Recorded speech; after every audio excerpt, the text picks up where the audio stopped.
तो guys welcome back. Wasim भाई, जब भी किसी यंग टैलेंट को देखते हैं आईपीएल में परफॉर्म करते जो सडनली आउट ऑफ नोवेयर आता है और ऐसा परफॉर्मेंस देता है, बैकअप ऑप्शन थे पेसर प्रफुल्ल हेंगे, विदर्भा। हम्म। आपका कनेक्शन रहा है विदर्भा से बड़ा स्पेशल।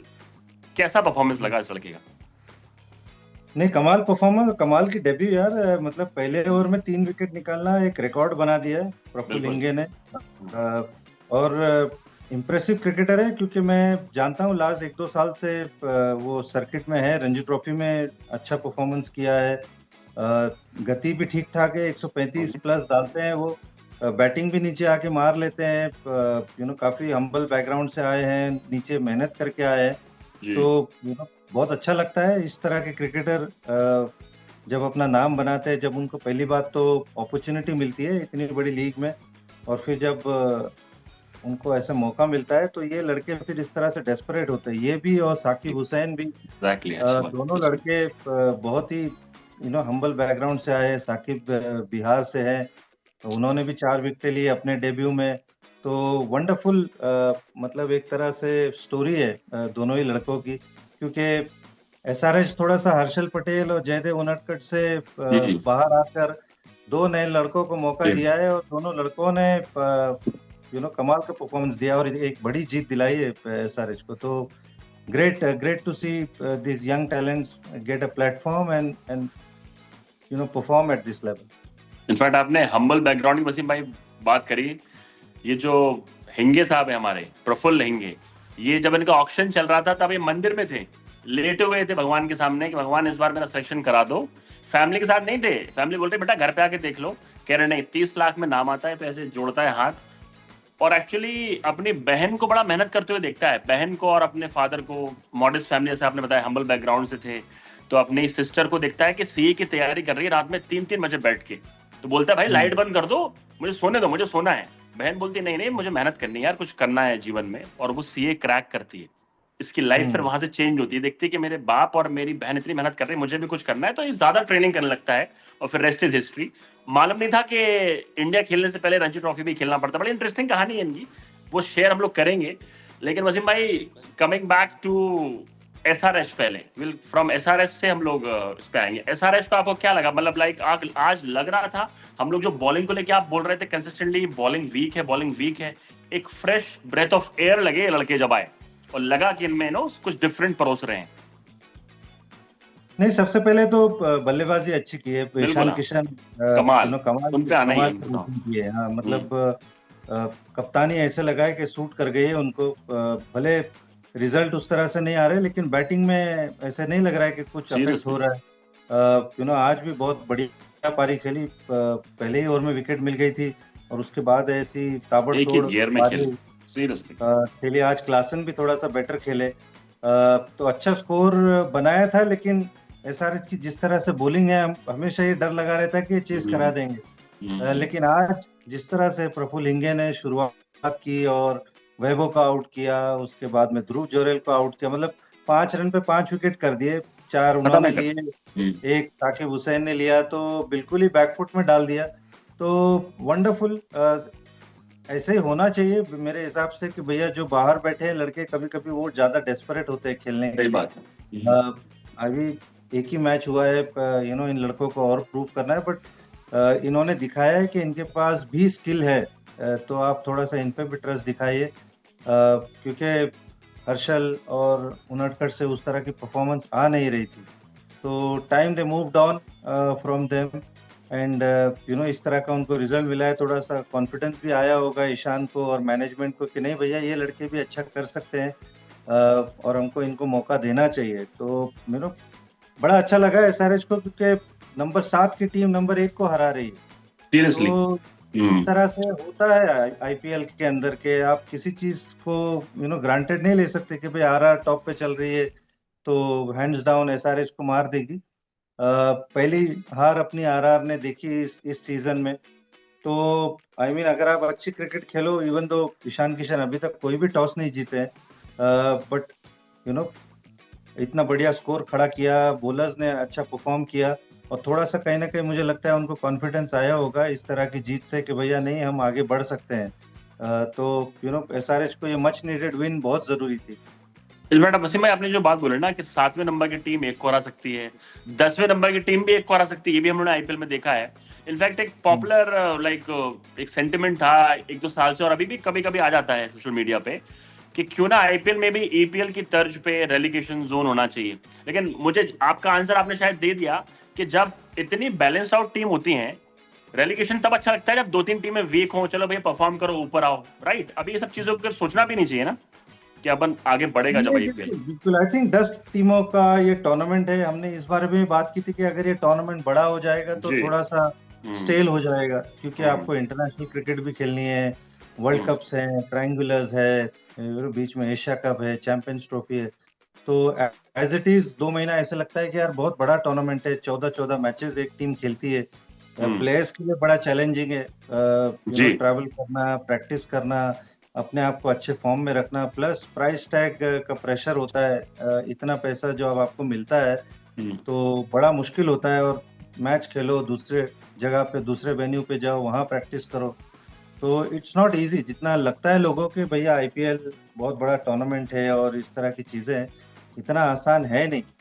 तो आई जस्ट फील कि वो रेलीगेशन प्रमोशन जब आपकी साइमल्टेनियसली दूसरी लीग चल रही है, कि भाई बी डिवीजन भी है, सी डिवीजन भी है, तब exactly.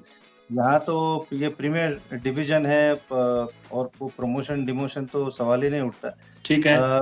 But I just think कि बिल्कुल सही बात कही आपने, क्योंकि टीम बहुत इवन आउट है।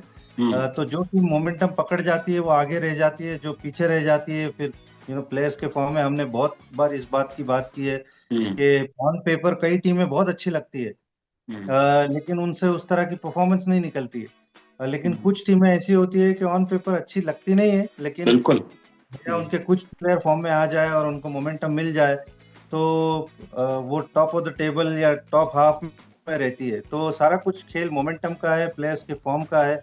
ऑन पेपर आपकी कितनी बड़ी टीम हो, मुझे लगता है कि मैटर नहीं करता। इनफैक्ट यहीं से मुझे एक और क्वेश्चन याद आया, जो मैं आपसे लंबे समय से पूछना चाहता था। एज अ प्लेयर आपने खेला आईपीएल, एज अ कोच भी 2-3 सीजन इनफैक्ट इन्वॉल्व रहे हो। अभी मैं एक स्टेटमेंट सुन रहा था, मतलब लेजेंडरी हमारे वसीम भाई का, वसीम अकरम का। वो बोल रहे थे कि यार मैंने आईपीएल में, मतलब एज अ कोच मैंने लंबे समय रहा, बहुत लंबा है, 2 से 3 महीने का है, बड़ा डिमांडिंग यार, मैं तो बोर हो जाता था। अब बाद में उन्होंने उसकी क्वालिटी की तारीफ भी करी कि जो लेवल ऑफ कंपटीशन है। एक और चीज है, फिर उन्होंने एग्जांपल दिया, बीबीएल के एग्जांपल लेते हैं। बीबीएल स्टार्टेड लाइक लंबा टूर्नामेंट, फिर उन्होंने क्रैम्प डाउन कर दिया 35 दिनों का, 36 दिनों का, कि चलो क्विक होगा। पीएसएल भी, जितने भी लीग्स हैं, सबसे बड़ी लीग हमारी है। आपने इतना ट्रैवल किया, बिगेस्ट चैलेंज क्या होता है इन 2-2.5 महीनों में, एज अ प्लेयर भी और एज अ वो भी? ब्रांड में कमी नहीं आई है, पैसा तो मिल रहा है, रेवेन्यू बढ़ रहा है, लेकिन as a player and as a support staff कितना चैलेंजिंग है यार? I think as a player सबसे चैलेंजिंग है कि एक तो बहुत बड़ा टूर्नामेंट है, आप एज अ प्रोफेशनल खेल रहे हो, आपके ऊपर पैसा लगा हुआ है। जी। तो आप किस तरह से अपने आप को मैनेज करते हो, क्योंकि आप 10 महीने क्रिकेट खेल कर आ रहे हो, और उसके बाद अपने आप को ये 2 महीने 2.5 महीने आपको अपने आप को कमिट करना है। तो आप किस तरह से अपनी प्रिपरेशन रखते हो, और किस तरह से आप पेस आउट करते हो अपने ये 2-2.5 महीने को, और किस तरह से आप अपना बेस्ट देते हो, क्योंकि आपको उसके बीच में प्रैक्टिस करनी है, आपको उसके बीच में मैच स्टिमुलेशंस होते हैं। टीम कभी 7 दिन, कभी 10 दिन, कुछ टीमें 15 दिन का भी कैंप करती है। और बहुत गर्मी का टाइम होता है ये अप्रैल में। हमारे इंडिया में हर जगह सड़ी गर्मी गर्मी। होती है, कोई जी। ऐसा जगह नहीं है कि जहाँ पे टेम्परेचर 35 के नीचे हो। तो मतलब फिजिकली बहुत टायरिंग है, मेंटली बहुत टायरिंग हो जाता है, क्योंकि आप प्रैक्टिस कर रहे हो, मैचेस कर रहे हो, आपको अपनी फिटनेस पे ध्यान रखना है, आपको जिम में जाना है, आपको स्विमिंग पूल सेशन अटेंड करने हैं, आपको वो चीज़ पे ध्यान रखनी है। प्लस आपको मैचेस खेलने हैं, मैचेस के बाद में आप 7 होम गेम खेलते हो, 7 अवे गेम खेलते हो, आपको मैच खेलने, क्योंकि स्लीप साइकिल पूरा ही चेंज हो जाता है इसके अंदर। राइट। तो आप मतलब लिटरली आप 1:30-2 बजे आप होटल पहुंचते हो मैच के बाद में, ठीक है। वहां पे फिर आपको सोना है। उसके बाद में हो सकता है कि भाई अगले दिन सुबह आपकी 8-9 बजे की फ्लाइट हो, तो आपको अपनी नींद नहीं मिलती है, तो आपका ये पैटर्न बिगड़ जाता है। फिर आप अगले दिन पहुंचते हो, वहां जाके आपको हो सकता है कि एक ट्रेनिंग सेशन हो, अगले दिन फिर मैच हो। तो ये बहुत चैलेंजिंग है, मतलब डिमांडिंग है, बॉडी के लिए भी मेंटली आपको डिमांडिंग है। अगर आपके कुछ 2-3 इनिंग रन नहीं बने तो आप अपने मेंटली तनाव में ऐसे ही जूझ रहे होते हैं, सीरियसली। फिजिकली आप टायर्ड होते हो। तो बहुत सारे चैलेंजेस है, प्लस ये सोशल मीडिया टीम के साथ एक सोशल मीडिया टीम घूमती रहती है, तो उनको अपने बाइट चाहिए होते हैं। सही बात है। जो आपके ओनर्स हैं, जो आपके क्या बोलते हैं, जो आपके स्पॉन्सर्स हैं, वो स्पॉन्सर्स के साथ बहुत सारे शूट्स होते हैं, कमिटमेंट्स होते हैं, राइट। बहुत सारे शूट असाइनमेंट्स होते हैं। तो ये आपका पूरा दिन क्रैम्प्ड अप होता है बेसिकली, जहाँ जी। पे आपको अपने लिए बेसिकली बहुत कम टाइम मिलता है। तो हम्म। ये बहुत सारे चैलेंजेस से प्लेयर्स मुझे ऐसा लगता है कि जूझते हैं। सपोर्ट स्टाफ की अपनी प्रेशर होती है, कोचेस की अपनी प्रेशर होती है कि कैसे प्लेयर से बेस्ट परफॉर्मेंस निकाले, कैसे अच्छा एनवायरनमेंट रखे कि टीम अच्छा खेले। तो ये सारे हर आदमी अपने अपने चैलेंजेस से मतलब जूझ रहा होता है। और स्पेशली आपका सीजन खराब जा रहा हो, फिर तो कटते नहीं होंगे 2-2.5 महीने। और अब मुझे पूरी कहानी आपने समझा दी। रिकी पॉन्टिंग ने क्यों 20 सीजन में कप्तानी छोड़ के कोचिंग बन गया बीच में। मुझे याद है गौतम गंभीर ने बीच में छोड़ दिया, पैसे नहीं लिए भाई, हम कोच बना रहे हैं, कि कैप्टन किस और को बनाए, क्योंकि इतना प्रेशर स्पेशली स्टेक होल्डर्स का, ओनर्स का बहुत रहता है। अब coming back to this match, RR के अगर पहले 2-3 विकेट ले लो, इनका नीचे का मिडिल ऑर्डर और लोअर मिडिल ऑर्डर हल्का है, दबा सकते हैं इनको। ये तो हर टीम की स्टोरी है सौरभ। अगर आप एक टीम चूज करी वसीम भाई जिसकी स्टोरी ये नहीं है, लगता है आपको कि नीचे भी संभाल लेगा? कोई है आईपीएल में ऐसी टीम इस सीजन में जो नीचे भी तगड़ी हो?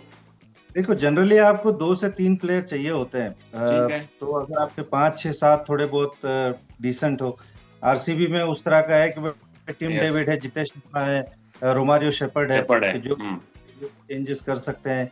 एक आध दूसरी टीम और भी होगी, but I am just saying कि इनवेरिएबली वो टीम अच्छा करती है जिसके आपके टॉप ऑर्डर रन बना कर देते हैं। क्लिक करे ये स्टोरी गुजरात की भी है, ये स्टोरी दूसरी टीमों की भी है, पंजाब की भी यही स्टोरी है कि भाई उनके ऊपर के लोग रन बनाते हैं। और अगर वो शुरू में आपको ताबड़तोड़ स्टार्ट देते हैं तो चीजें आसान हो जाती है। तो हर टीम का मतलब T20 का फंडा ही यही है कि भाई टॉप ऑर्डर ने पावर प्ले यूज करना चाहिए, आपको अच्छी स्टार्ट देना चाहिए, तो फिर मिडिल ऑर्डर बड़ा इफेक्टिव हो जाता है। ऐसा नहीं, कहीं नीचे के भी प्लेयरों ने मैचेस जिताए हैं, बट जब आप 216, 220 रन चेस कर रहे हो, तो आप चाहते हैं आप 5 रन पे 5 आप आउट हो जाए तो मैच आधी वहीं खत्म हो जाती। वहां से तो मैच जीतना मतलब एक तरह से मिराकल हो जाए बेसिकली। हालांकि डोनोवन फरेरा और जड्डू ने अच्छी पार्टनरशिप की। एक स्टेज पे ऐसे लग रहा था कि भाई 14-15 का भी रन रेट है, बट इतनी बड़ी पार्टनरशिप होना बहुत मुश्किल होता है। तो बेसिकली 5 रन पे 5 हो तो आधा गेम तो वहीं खत्म हो गया। या तो वसीम भाई, लेकिन जितनी भी लेजेंडरी टीम्स रही हैं आईपीएल की हिस्ट्री में उठा के देखो आप, उनके पास लेजेंडरी प्लेयर्स रहे एज अ फिनिशर। तो डाउन द लाइन भले आप 2-3 मैच जीत जाएं, 4-5 मैच जीत जाएं, एमएस धोनी, ये तुम्हारे रविंद्र जडेजा फिनिशर थे, एलबी मॉकल था चेन्नई के लिए, फिर यहाँ पर कायरन पोलार्ड ने लंबे समय संभाला, हार्दिक पांड्या ने संभाला। पिछले साल अगर उठा के देखो आप इनको, आरसीबी को, दे हैड ग्रेट फिनिशर्स। तो लॉन्ग रन में अगर आपको आईपीएल जीतना है तो ऑब्वियसली पूरी टीम को क्लिक करना पड़ेगा। ये तो है, टॉप 3 आपको आईपीएल नहीं जिता पाएंगे ना भाई, ये बोल सकते हैं। बिल्कुल बिल्कुल। आई मीन ये 14 लीग मैचेस और उसके बाद में तकरीबन 3 से 4 प्लेऑफ्स के मैचेस, 3 मैच तो मिनिमम या 2 होते हैं मिनिमम। तो आप 16-17 मैच खेलने के बाद में आप चैंपियन बनते हैं। तो वो 16-17 मैच होगा नहीं कि आपके टॉप 3 ही आपको मैच जिताए। ये स्टोरी जीटी के साथ भी हुई थी, क्योंकि लास्ट ईयर जीटी के Sai Sudarshan orange cap holder थे, शुभमन गिल मेरे ख्याल से 2nd या 3rd हाईएस्ट रन गेटर थे, बटलर बहुत बढ़िया फॉर्म में थे। लेकिन जैसे ही प्लेऑफ्स आया ये दोनों आउट हो गए, बटलर आउट हो गए, बटलर अवेलेबल नहीं थे अनफॉर्चुनेटली, उनको जाना पड़ गया था। तो जीटी बाहर हो गई प्लेऑफ से। तो इतने बड़े टूर्नामेंट में तो आपको मल्टीपल मैच विनर्स होने चाहिए टीम में, तभी आप टूर्नामेंट जीत पाओगे। वरना अगर आप सिर्फ एक दो लोगों पे अगर डिपेंड हो तो फिर जैसे ही प्रेशर आएगा, जैसे बड़े मैच आएंगे, तो फिर आप थोड़े से एक्सपोज होना ये लाजमी बात है। इनफैक्ट एक लास्ट क्वेश्चन आरआर से है, उससे पहले आपका ग्रेटेस्ट फिनिशर आपके फ्रेंड के बाद, माही के बाद कोई और है जो आपको याद हो? क्या फिनिशर था आईपीएल की हिस्ट्री में माही के बाद? माही ऑब्वियसली ग्रेटेस्ट फिनिशर थे आईपीएल में भी। कोई और 2-3 नाम आप ऐड करना चाहते हो उस लिस्ट में जो आईपीएल की हिस्ट्री में ग्रेटेस्ट फिनिशर रहे हो? जस्ट यार मुझे से आई मीन पोलार्ड मैं बताया था, Pollard was top great, of my head मुझे ऐसा लगता है पोलार्ड और मे बी एबी डिविलियर्स। हालांकि एबी डिविलियर्स थोड़ा ऊपर। अनफॉर्चुनेटली हाँ आईपीएल नहीं हाँ जीत पाए अपने हाँ जितने पूरे करियर में, लेकिन उनके पास वो गेम था और उनके सीरियसली पास वो क्षमता थी एबी डिविलियर्स सीरियसली। की हाँ हालांकि वो थोड़े से लेट उनको खिलाते थे कि भाई 5 नंबर 6 नंबर, फिर थोड़ा बाद में वो ऊपर आने भी लग गए। आने लग गए। But I think on top of my head अगर मैं कहूँ तो मे बी कायरन पोलार्ड और एबी डिविलियर्स। धोनी, वो तो है ही ना, धोनी तो है ही, धोनी तो हम नंबर 1 है, कोई बोलना नंबर ही एक नहीं है, पे रख के चल रहे हैं। बोलना नहीं। तो धोनी लेकिन आप हाँ मिस करते हो, you have seen him when he was young, quite young, in फिर डेब्यू वाला, जो डेब्यू वाला धोनी था, इतनी पिटाई करता था। एज अ फैन हम लोग मिस करते हैं उनका जो सिंगल डबल, किसी को पसंद नहीं था, but you miss that time. 7-8 सालों में आपने जितना उनको देखा है लास्ट में, कि ऑब्वियसली मैच्योर होते हो आप टाइम से, आप सिंगल टीम के लिए खेलते हो, वी नो दैट। लेकिन धोनी आपको ऐसा नहीं लगता था वसीम भाई, जब आए थे तो ब्रेथ ऑफ फ्रेश एयर थे, हर जगह छक्के, ऑब्वियसली जवानी का वो चीज होता है, लेकिन फिर बाद में जाके जो इतना डीप लेके जाने लगे, तो हम एज अ फैंस को लगता था यार इतना डीप लेके, इतनी कैपेबिलिटी है तो पहले क्यों नहीं मार रहे हो। ये थॉट प्रोसेस बताओ एम एस धोनी क्या थी before we wrap this up. नहीं आई थिंक वो खेलने के बाद उस तरह से होता है। आप किसी भी प्लेयर को देखो वो over a period of time उसके अंदर वो चेंजेस आते हैं। तो धोनी ने अपने गेम में बहुत सारे चेंजेस लेकर आए। पहले वो सिर्फ मारना जानते थे, उनके पास वो डिफेंसिव गेम नहीं था, हालांकि उसी अटैकिंग गेम के चलते वो सिलेक्ट हुए थे और वो बातें चलती थी कि भाई क्या मारता है ये लड़का, कमाल की बैटिंग करता है, और उसके चलते फिर उनको नंबर 3 वनडे में खिलाया गया। वहां उन्होंने वो 183 की जो ऐतिहासिक पारी खेली और वो जयपुर फिर में वो नाम बना सीरियसली। एम एस धोनी का। बट जैसे जैसे वो खेलते गए आई थिंक अंडरस्टूड कि भैया मुझे थोड़ा सा डिफेंसिव गेम में इंप्रूव करना पड़ेगा अगर मुझे टेस्ट मैच खेलना है, या फिर मुझे अगर लॉन्जेविटी दिखानी है, क्योंकि फिर टीमें पकड़ लेती है आपको कि भैया ये एक ही तरह से खेलता है, इसकी पता है कि रन बनाने का एरिया क्या है। तो आई थिंक ये अंडरस्टूड। तो हर प्लेयर मुझे ऐसे लगता है टाइम के साथ इवॉल्व होता है, अपने अंदर चेंजेस लाता है। तो आई जस्ट थिंक वो फ्रस्ट्रेशन तो होती है। आप ऐसा नहीं होगा कि हर मैच आप खेलोगे तो हर मैच आप जिताओगे। सही बात है। तो तो ऑब्वियसली उनकी अपनी कैलकुलेशंस थी कि भाई गेम को थोड़ा डीप ले जाओ, थोड़ा बॉलर पे प्रेशर डालो। जब आप यंग होते हो, एंथुजियास्टिक होते हो, तो वो एक फियर नहीं होता है। बट जैसे जैसे आप ज्यादा खेलते हो और आपके ऊपर रिस्पॉन्सिबिलिटी आती है, तो आप चीजें दूसरे तरह से देखना शुरू कर देते हो। आई एम श्योर धोनी की अपनी फिलॉसफी थी, बट इवन देन मुझे ऐसा लगता है कि उनका जो सक्सेस रेट है और जो मैच जिताने का रेशियो है, seriously. Phenomenal. Last question on RR, Rajasthan Royals के कप्तान साहब totally horribly out of touch लग रहे हैं। वरिंग साइन क्या करना चाहिए इन्हें आगे जाके, क्योंकि लग रही थी टीम अनबीटेबल, लेकिन आज जिस तरह से हारे हैं। Riyan Parag as a batter.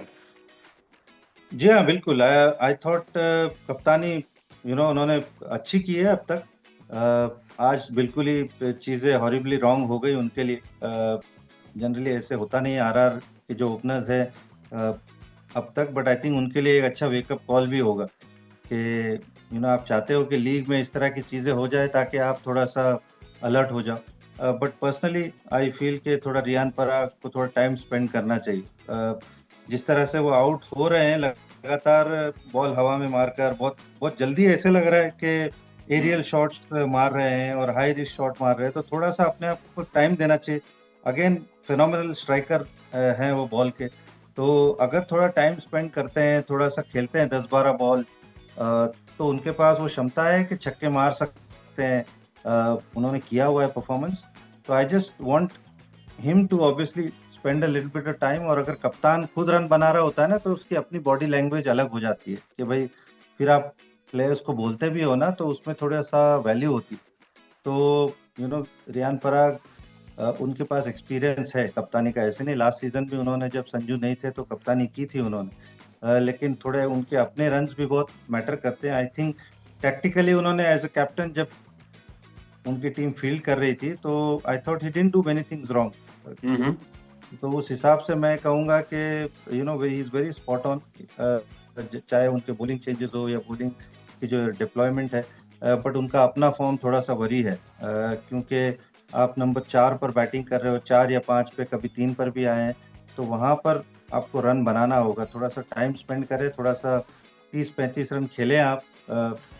उसके बाद में फिर बड़े शॉट्स तो आप मार ही लोगे क्योंकि आपके पास वो क्षमता है। तो आई जस्ट फील कि थोड़ा सा बहुत जल्दी बड़े शॉट्स की तरफ बढ़ रहे हैं।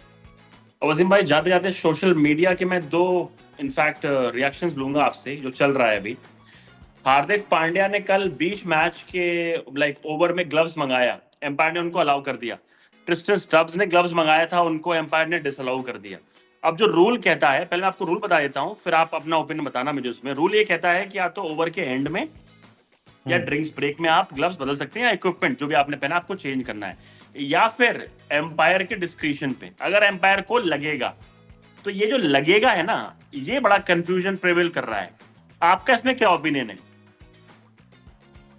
आई मीन जो ट्रिस्टन स्टब्स वाला जो इंसिडेंट हुआ था उसके अंदर वो थर्ड अंपायर के पास डिसीजन गया हुआ था, और वो थर्ड अंपायर के पास जब डिसीजन जाता है हाँ, तो जब तक डिसीजन आता नहीं है तब तक कोई रिजर्व्स ग्राउंड पे जा नहीं सकता है। तो ये तो अच्छा, जो गेट फोर्थ इट। अंपायर है वो डगआउट के आसपास ही बैठे होते हैं, तो वो हम्म, बिल्कुल स्ट्रिक्टली हम्म, आपको बोलते हैं कि भैया जब तक डिसीजन आ नहीं जाए आप अंदर भाग नहीं सकते हो, चाहे कोई भी हो। एक बार डिसीजन आ जाए हम्म, तो फिर आपको जो करना है वो आप कर सकते हो। जी, तो ये चीजें तो वेरी बहुत क्लियर है। लेकिन अ, जो अंपायर को लगने वाली बात है तो वो तो अंपायर का अपना कॉल है। बट हम्म, मैं कहूंगा कि जो ट्रिस्टन स्टब्स वाला जो कंट्रोवर्सी हुई थी, हालांकि लगने में ऐसे बहुत सिंपल सा लगता है कि भैया क्या एफर्ट से जाएगा, ग्लव्स देगा और आ राइट, जाएगा। हाँ हाँ हाँ हाँ, बट रूल है कि अगर डिसीजन थर्ड अंपायर के पास गया है तो कोई रिजर्व ग्राउंड पे भागेगा नहीं, चाहे वो पानी लेके जाए, चाहे ग्लव्स लेके जाए, चाहे टॉवेल लेके जाए।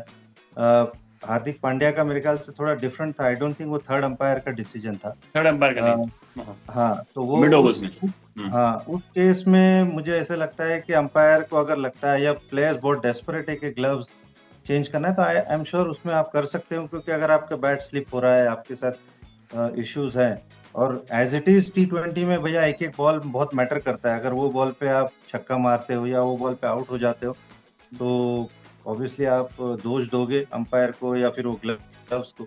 तो वो चीज थोड़ी डिफरेंट है। बट थर्ड अंपायर का मैं बहुत श्योर हूँ, क्योंकि वो फोर्थ अंपायर आपके सर पे हमेशा बैठे होते हैं कि भाई कोई भाग नहीं सकता है। तो ये दो तरह की दो चीजें हैं। लास्ट है, हार्दिक पांडे का एक वीडियो वायरल चल रहा है जहां पर उन्होंने बोला है अपने टीममेट से ड्रेसिंग रूम में कि हमारे पास दो ऑप्शन है, या तो हम लोग कोने में अपने कुकून में बैठ जाएं जाके, या फिर हम लोग साथ में फाइट करें, साथ में डिनर करें, क्रिकेट के बारे में बातें करें, रिलैक्स करें, और कमबैक कैसे करना है करें। ऐसी बहुत टीमें हैं, जब आपने भी देखी होंगी, वो टीम जब हार रही होती है तो उनको समझ में नहीं आता है क्या करें। मुंबई के साथ ये सेम हो रहा है। मुंबई की फिलॉसफी क्या होनी चाहिए? बिकॉज ये चीज बड़ी ट्रेंड में चल रही है, हार्दिक की जो स्पीच है। What's your opinion? I think वो अपनी तरफ से पूरी कोशिश कर रहे हैं कि भैया प्लेयर्स को जगाए, थोड़ा उनको मोटिवेट करे। क्योंकि हमने बात की थी कि ऑन पेपर मुंबई इंडियंस सबसे बेस्ट टीम लग रही है। इसमें तो कोई शक नहीं। मैं आज भी यही बात कहूंगा कि ऑन पेपर इनके पास किसी चीज की एज सच कमी नहीं है। चाहे वो आप बैट्समैन की बात करो, बॉलर्स की बात करो, बुमराह है आपके पास, आपके पास रोहित शर्मा है, सूर्या है, तिलक है, हार्दिक पांड्या है, अ, शेन शर्फेन रदरफर्ड है, मिचेल सेंटनर है। आप नाम लीजिए, आप ये सारे मैच विनर्स है एक तरह से। तो बट कभी ना कभी मुझे ऐसे लगता है कि लास्ट 5 साल में मुंबई इंडियंस है बैडली अंडर परफॉर्म। वो हम्म, 2020 का जो जी, चैंपियनशिप उन्होंने जीता था उसके बाद से आज 5 साल हो गए नीचे हैं। गया ग्राफ। दे हैव जी, स्ट्रगल्ड। सिर्फ लास्ट सीजन उन्होंने मेरे ख्याल से प्लेऑफ्स में एंटर किया था, लेकिन उसके अलावा तो प्लेऑफ्स में भी जाते हुए स्ट्रगल करते हुए नजर आए। तो हार्दिक अपनी तरफ से पूरी कोशिश कर रहे हैं कि वो मतलब ये टीम को थोड़ा सा जगाए। बट मुझे ऐसा लगता है कि प्लेयर्स को जरूरत नहीं है एज सच। आई मीन सब बड़े बड़े प्रोफेशनल्स हैं, सब काफी सालों से आईपीएल खेल रहे हैं, बड़े पैसों को लेकर खेल रहे हैं, तो they should know their responsibility. एक कप्तान अपनी तरफ से कोशिश जरूर करता है, लेकिन मुझे लगता है कि प्लेयर्स की अपनी जिम्मेदारी है कि वो अपने फॉर्म के बारे में सोचे। क्योंकि अगर प्लेयर्स अच्छे फॉर्म में होंगे तो इवेंचुअली वो टीम को हेल्प करेगा। अगर for example Rohit Sharma run बनाते हैं या सूर्या रन बनाते हैं, तिलक रन बनाते हैं, तो it will eventually help Mumbai Indians. चाहे बुमराह हो, चाहे ट्रेंट बोल्ट हो, या जो दूसरे बॉलर्स हो। तो ये अगर अच्छा करते हैं तो कलेक्टिवली मुझे ऐसा लगता है कि ये प्लेयर्स अंडर परफॉर्म कर रहे हैं, फॉर वट एवर रीजन। तो जब वो परफॉर्म करने लगेंगे तो सारी चीजें ऐसे लगेगा कि बहुत बढ़िया है, फिर आपको कुछ बोलने की जरूरत नहीं। बट जब इतने मल्टीपल प्लेयर्स अंडर परफॉर्म हो रहे हैं, तो उसी वजह से मुंबई इंडियंस आज टेबल में इस नंबर पर है। तो आई जस्ट फील कि प्लेयर्स को थोड़ा अपनी रिस्पॉन्सिबिलिटी लेनी चाहिए, मैचेस जिताने चाहिए अपने दम पे। आप खुद मैच विनर्स हो बेसिकली, मैं तो यही कहूँगा। बट वो नहीं हो रहा है, वो एक वरिंग साइंस है, और वो शायद उसी का रिएक्शन है कि हार्दिक पांड्या इस तरह से बोलते हुए नजर आ रहे हैं। वसीम भाई, मेरा इसमें मेरी जो रीडिंग है सर, मुंबई इंडियंस का जो आपने बोला ना ग्राफ नीचे गया है, इसमें मुझे ऐसा लगता है कि एक हैप्पी ड्रेसिंग रूम नजर नहीं आ रहा है काफी लंबे समय से इनका। स्पेशली उन्होंने जो रोहित शर्मा वाला इंसिडेंट किया था ना, रोहित को ऐसे हटाया था। अब ऑब्वियसली हार्डकोर फैन तो बोलेंगे कि भैया रोहित को कंटिन्यू करो, लेकिन उसके बाद से एक्सेप्टेंस नहीं मिला इस ग्रुप में, मुझे ऐसा लगता है। अब अभी आप लोग जो वीडियो देख रहे हैं, आप बताइए कमेंट करके, वैसे में आपको क्या लगता है कि एक हैप्पी ड्रेसिंग रूम कितना जरूरी है? क्योंकि देखिए पंगा हुआ था। सौरभ, जब टीम हारती है ना तो फिर वो बातें हाँ, इसी तरह की चलती है। हाँ और खास करके जैसे मैंने आपको कहा ना कि आईपीएल इतना बड़ा टूर्नामेंट है, जी, और उसमें अगर टीम हारती है ना तो फिर वो ब्लेम गेम शुरू हो जाता है कि इसने परफॉर्म नहीं किया, उसने ऐसे नहीं किया, राइट उसने ऐसे राइट नहीं राइट। किया। फिर आप एक्सक्यूजेस देने लग जाते हो, फिर आप ढूंढते हो कि स्केपगोट भैया। ढूंढते हो, है ना? हाँ, तो ये तो हर टीम के साथ होता है। जो भी टीमें bottom half of the table होती है उनके साथ ये प्रॉब्लम्स बनी रहती है कि भैया वो, कि भाई ड्रेसिंग रूम हैप्पी नहीं है, प्लेयर्स हैप्पी नहीं है, बट इवेंचुअली आप मैचेस नहीं जीत रहे हो।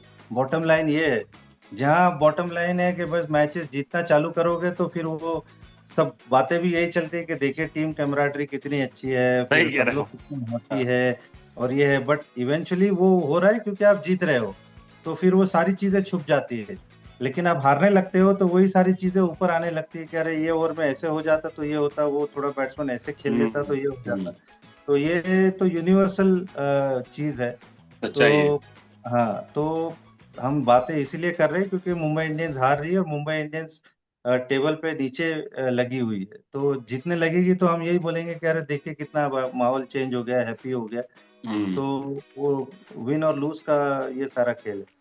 इनफैक्ट आप आरसीबी प्लेयर रहे हैं, मैं आरसीबी फैन हूँ स्टार्टिंग से, तो हम लोग इससे अच्छा रिलेट कैसे कर पाते हैं? अभी आरसीबी की जर्सी पे जो स्पॉन्सर है वो नथिंग है, नथिंग। मैं आपको गारंटी दे रहा हूँ, अगर ये लोग जीतती है ना आईपीएल, स्पॉन्सर नहीं बनाते इसको। कुछ नहीं जीता, नथिंग। कल मैच है KKR versus Chennai at Chepauk. Your predictions, क्या सीन है कल का? यार मैं कहूंगा कि सीएसके ऑब्वियसली फेवरेट्स है। मुझे ऐसा लगता है कि एक बढ़िया मैच जीत कर आ रहे हैं वो। जिस तरह से उन्होंने लास्ट मैच जीता डीसी के सामने, थोड़ा सा मनोबल बड़ा होगा। वहीं मुझे लगता है कि केकेआर भी डेस्परेट होगी कि अभी तक टूर्नामेंट में वो अकेली ऐसी टीम है कि जिसने एक भी मैच नहीं जीता है। तो ठीक दे है। Will also be very desperate.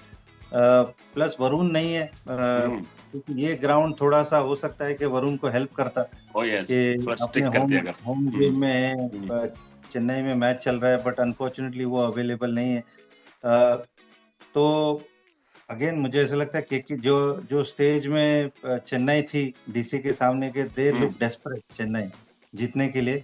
मुझे लगता है केकेआर भी वो स्टेज में है, और वो भी कल अगर खेलेगी तो उसी अंदाज में खेलेगी कि भैया हमको टेबल में पहला जीत कायम करना है, नहीं तो खत्म है। हम बहुत पीछे रह जाएंगे। हाँ, तो मुझे लगता है कि अच्छा मुकाबला होगा, शायद 10 और 9 का मुकाबला, if I am not right. Yes yes, 10 और 9 का है। इनफैक्ट वसीम हाँ, भाई, आज से एक वो स्टार्ट करते हैं पूरे आईपीएल में, प्रिडिक्शन लेंगे, उसमें देखेंगे हाउ मच, मतलब कितने हम लोग सही का प्रिडिक्शन जाते हैं, वसीम भाई का और मेरा। वसीम भाई, कौन जीत रहा है कल का मैच? आज से मार्किंग चालू करते हैं, और फिर पब्लिक का भी लेंगे। कौन जीत रहा है कल का मैच? देखते हैं यार कितने। मैं चेन्नई को वो करूंगा कि चेन्नई प्रोबेबली अपनी सेकंड जीत हासिल करेंगे। वसीम अजिंक्य रहाणे के साथ आप खेले हो ना?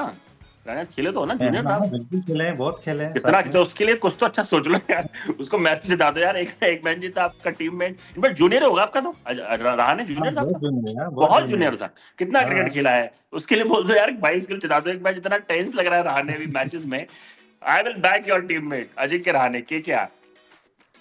चलो बिल्कुल, वो तो है, अजिंक्य के साथ तो अच्छी विशेष है, बट साथ में बाकी लोग भी तो करना चाहिए ना। वो तो बेचारा अपना काम कर रहा है, लेकिन जिस तरह से वरुण का फॉर्म चल रहा है, कुछ प्लेयर्स अवेलेबिलिटी नहीं है, बॉलिंग बड़ी हल्की है, पति राणा अवेलेबल नहीं था, मुस्तफिज वो चले गए वहां से, तो उनके साथ दिक्कतें बड़ी है ना। तो प्लस बहुत सारे प्लेयर्स फॉर्म में नहीं है, रन नहीं बन रहे, तो अकेला बेचारा अजिंक्य रहाणे क्या क्या करेगा, करें। इवन तो लेकिन मैं चाहता हूँ अजिंक्य रहाणे को आप एक सलाह और दो, क्योंकि अजिंक्य रहाणे को जितना हम लोग देख रहे हैं बाहर से इस सीजन में, क्लास प्लेयर रहे, इंडिया के लिए इतना लंबा सर्व किया है, अकेले बैटिंग भी अच्छी कर रहे हैं, लेकिन जब वो प्रेस कॉन्फ्रेंस करने आ रहे हैं ना, तो उनका जो फ्रस्ट्रेशन है ना, और आपने अजिंक्य रहाणे इतना खेले हो, क्या वो इतने इंस्टिंक्टिव थे? आंसर देख रहे हो धड़ाधड़, जो प्रेस रिपोर्टर कुछ बोल रहा है, बेटा बताता हूँ तेरे, इधर आ। तो do you see his frustration is coming out? लग रहा है कि प्रेशर में है अलग ही। नहीं, बिल्कुल लग रहा है। और आईपीएल मैंने बताया ना आपको, ये टूर्नामेंट ही ऐसा है कि ये आपको अंदर से झिंझोड़ के रख देता है जब आप टीम जीतती नहीं है। चाहे वो आप ओनर हो, चाहे आप प्लेयर हो, या फिर आप स्टाफ भी हो, तो बहुत फ्रस्ट्रेटिंग है कि जब रिजल्ट आपको नहीं मिलता। और ये रिजल्ट ऐसे नहीं मिलते कि बिल्कुल हाथ में आए हुए मैच निकल गया उनके जी। तो फिर आप उस तरह से रिएक्ट करते हो और उस तरह से आप फ्रस्ट्रेटेड होते हो। और वो अजिंक्य के साथ भी वही हो रहा है, क्योंकि ऐसी पर्सनालिटी नहीं है अजिंक्य, नहीं है वो बिल्कुल। लेकिन कहीं ना कहीं लास्ट सीजन भी उस तरह का रिजल्ट नहीं आया, इस सीजन भी शुरुआत ऐसी हुई है। तो आई जस्ट थिंक कि थोड़ा सा वो बेचारे रिएक्टिव हो गए हैं कि लोगों को, और प्रेस वाले तो आपको उकसाते रहते हैं, मीडिया चाहता है रिएक्शन दे, तो अनफॉर्चुनेटली वो रिएक्ट कर भी जा रहे हैं। आई होप कि अगर उनकी टीम अच्छा खेलना चालू करे और जीतना जाए तो he will come back to normal. But ये आईपीएल टूर्नामेंट ऐसा है ना कि बड़ा प्रेशर वाला, ये इंटरनेशनल प्रेशर लीग भी एक तरह से है, इंडियन प्रेशर लीग। सही बात है। इंडियन प्रीमियर लीग के अलावा ये प्रेशर लीग भी है, क्योंकि आपके ऊपर इतने पैसे लगे हुए हैं, ओनर आपके पीछे पड़े हुए रहते हैं, सीईओज आपके पीछे हैं, सपोर्ट स्टाफ, फिर आपको 25-25 प्लेयर का स्क्वाड भी आपको संभालना है। आप ट्रैवल कर रहे हो, फिर क्यूरेटर्स के साथ इश्यू होती है, प्लेयर्स आपके इंजर्ड हैं, तो बहुत सारी चीजें हैं जो आपके फेवर में। एक ट्रॉफी जीतना इतना आसान काम नहीं है, बहुत सारी चीजें आपके फेवर में जानी चाहिए, तब जाके वो ट्रॉफी मिलती है आपको। अब बिल्कुल रहाणे जो अपने कुकून में रहते हैं। वसीम भाई ऑब्वियसली एज उनके साइड नहीं, जाते जाते ये बता दो कि केकेआर अपना नेक्स्ट कैप्टन, आई होप कि केकेआर अच्छा करे इस सीजन, बिकॉज अजिंक्य रहाणे को लाइक करते हैं पर्सनली। अगर मान लीजिए सीजन अच्छा नहीं जाता है तो obviously KKR will look somewhere else leadership में। Who will be the next captain of KKR अगर आप होते? जिंक्स ऑब्वियसली, उसके बाद किसको बनाओगे? रिंकू?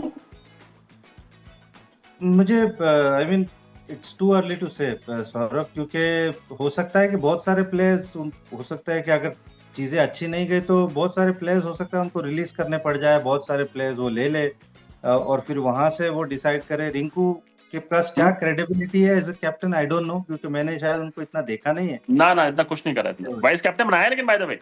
और वाइस कैप्टन से याद है, आपने बोला जो वाइस कैप्टन होता है वो कभी कप्तान नहीं बनता है, तो रिंकू को वाइस कैप्टन बना दिया।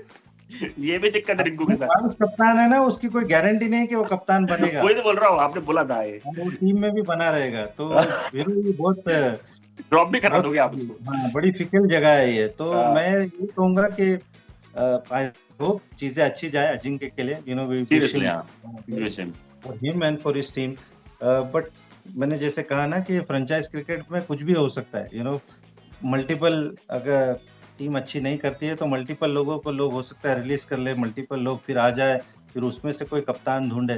तो अभी यहाँ बैठ के बोलना कि भैया कौन नेक्स्ट कप्तान है, तो ये बड़ा मुश्किल है, क्योंकि ये उस तरह की लीग नहीं है कि आप एक जगह पे टिक के खेलते हो। तो बहुत सारे लोग हैं, तो हो सकता है कोई नया आ जाए इस टीम में से। तो अभी तो फिलहाल रिंकू ही है जो वाइस कप्तान है, और पिछले मैच में जब अजिंक्य अंदर गए थे तो रिंकू कप्तानी करी थी। तो एट दिस स्टेज मुझे लगता है कि उस तरफ सोचना थोड़ा अच्छा नहीं है। लेट्स, जैसे आपने कहा कि थोड़ा अजिंक्य के लिए अच्छा सोचे। बिल्कुल, मैं गारंटी दे रहा हूँ, पब्लिक ये सुन रही है आप, अगर कोई और टीम होती ना, वसीम मैं बता देते उसका अगला कप्तान कौन है। ये तो रहाणे की वजह से छोड़ दिया रहाणे को कि मेरा टीममेट है, जाने दो यार, लेट हिम, मतलब wish him all the best, hopefully कल जीते केकेआर, ऐसा मेरा मानना है। वसीम मैंने सीएसके चूज किया, आपने जो चूज किया है कमेंट करके बता दो। ये स्टार्टिंग फ्रॉम दिस मैच कि हम लोग प्रेडिक्शंस भी लेंगे। वसीम भाई I will see you tomorrow night, और होपफुली कॉर्बल और को जीत दो, होपफुली जितवाएंगे कल आपके। हमारी सीएसके विजल पढ़ो, मैंने सीएसके को पिक किया है। आपने सीएसके को पिक किया, यस, कल देखते हैं, let's see, see you, good night, good night.